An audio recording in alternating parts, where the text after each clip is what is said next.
Filmmaking, the art of making films, went kind of crazy the last few years. 3D, drones, 360 cameras. However, everything here often requires a big video production, a big budget. But one thing is maybe going to change that. I don't know if you've ever heard of it. It's called, artificial intelligence. What is possible with AI today? Here is a brief overview. First, generative AI. This is using AI-generated images into your films. This is mainly used for VFX, transitions, and the 3D styles it gives. The main technique used is separating existing images from a video, modifying these images in some way using AI, and then morphing the new images to create an insane look. I recommend checking the work of Trillo and Karen if you are interested in this, because it's absolutely out of this world. You can find many tutorials on their Instagram to understand their processes. While this technique is good to use for clothes or buildings, it's much harder to make videos using only generated images. Why? Because the small variations between images create a weird flickering effect. Some people have actually managed to correct that problem like Corridor or Neb, but such results are not available to the public yet. Most video makers had to use GitHub and know the basics of coding to get these results.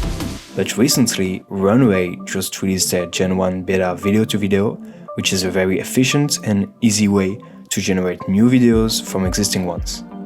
It still requires a lot of tries to get something right, but it seems to be the closest we ever got to creating entirely generated AI videos. I will put the link of the waitlist in the description if you are interested.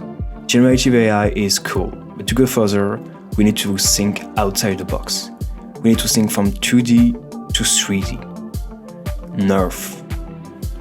Nerf is basically the Pokemon evolution of photo scanning.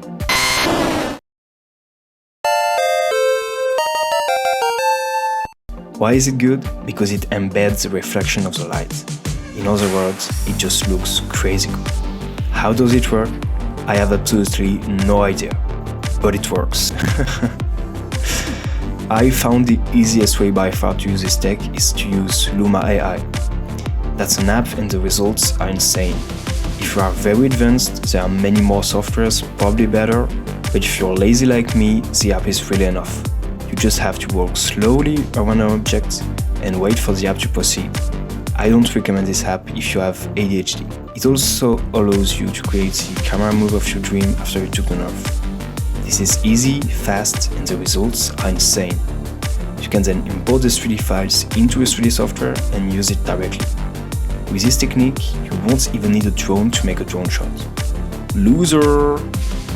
You can import any 3D environment into your 3D software in just a few clicks. I really can't wait for what's going to happen in the next few years. Nerf are great, but in order to use them to their full potential, we still need to spend a lot of time editing, right? Wrong. AI editing tools are taking over.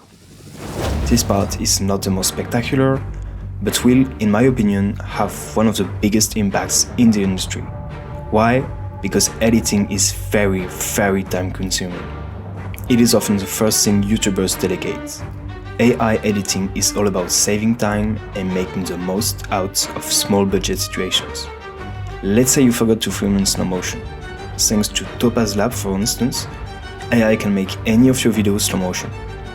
You took a nice video but it's very noisy. Boom, fixed with a click.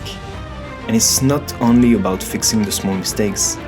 AI is acting as an assistant. It's like having a full-time editor, basically for free. Among the tools, we can find audio cleaning, green screening, inpainting, ice skating, binge drinking, a lot of things. Adobe also has already implemented some AI tools, like rotoscoping or music remix, both working great. These tools are already saving us a lot of time, and will even be more accessible in the near future. At the end of the day, AI in video is not about stealing jobs. It's a tool that makes creativity accessible to everyone. With AI, even a monkey can make good videos. It's about making the boring tasks even easier and faster. I don't think it will change the big productions that much, but it will allow everyone to get a shot at making insane videos. Thank you for listening. I hope you enjoyed.